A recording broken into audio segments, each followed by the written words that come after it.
السلام علیکم ورحمۃ اللہ وبرکاتہ۔ آج بڑی اہم حدیث پڑھوں گا کہ قبرستان والوں کے لیے دعا کرنا۔ یہ حدیث سماعت فرمائیں۔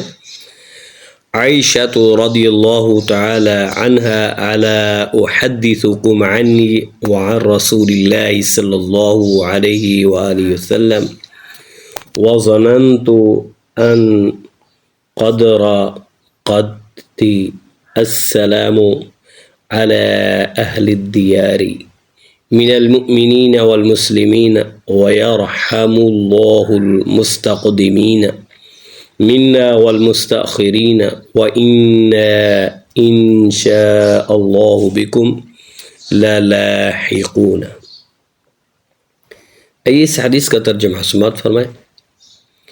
سیدہ عائشہ صدیقہ طیبہ طاہرہ رضی اللہ تعالی عنہ کا بیان ہے کہ ایک رات رسول اکرم صلی اللہ علیہ وآلہ وسلم چپکے سے اٹھ کر بقیع کی طرف تشریف لے گئے، یعنی میرے آقا امام الانبیاء حضور علیہ الصلوۃ والسلام آرام فرما رہے تھے، سو رہے تھے، تو پھر آرام سے خیال سے اٹھے اور وہ جنت البقیع جہاں قبرستان ہے اس کی طرف تشریف لے گئے، اور میں چپکے سے آپ کو دیکھتی رہی۔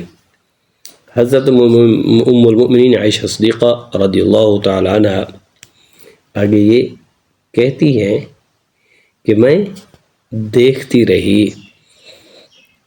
صبح آپ نے بتایا میرا خیال تھا تم سو چکی ہو، اس لیے تمہیں بیدار کرنا مناسب نہیں سمجھا۔ جبریل علیہ السلام میرے پاس آئے اور کہا اللہ تعالیٰ کا حکم ہے کہ بقیع والوں کے لیے استغفار کریں۔ سید عائشہ صدیقہ رضی اللہ تعالی عنہ کہتی ہیں میں نے عرض کی میں ان کے لیے کیسے دعا کروں؟ آپ صلی اللہ علیہ وآلہ وسلم نے ارشاد فرمایا کہو مسلمانوں میں سے ان ٹھکانوں میں رہنے والوں پر سلامتی ہو، اللہ تعالی ہم میں سے آگے جانے والوں اور بعد میں آنے والوں پر رحم کرے، اور ہم انشاءاللہ ضرور تمہارے ساتھ ملنے والے ہیں۔ یہ حدیث جو ہے صحیح مسلم شریف کے اندر موجود ہے، اس کا جو نمبر ہے 2256۔ تو اس حدیث سے معلوم یہ ہوا کہ قبرستان والوں کے لیے دعا مانگنی چاہیے۔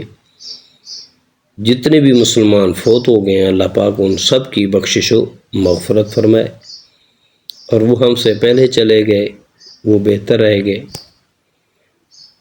کیونکہ وہ گناہوں سے بچ گئے، اور ہم بعد میں جائیں گے، ہم بھی کیونکہ جو بھی مسلمان آیا ہے اس نے جانا ہی جانا ہے۔ تو اللہ تعالیٰ اپنے پیارے حبیب کے صدقے، بزرگوں کے صدقے ہمارے بھی صغیرہ اور کبیرہ گناہوں کو معاف فرمائے، اور ہم سب کو موت کو مد نظر رکھتے ہوئے زندگی گزارنے کی توفیق عطا فرمائے۔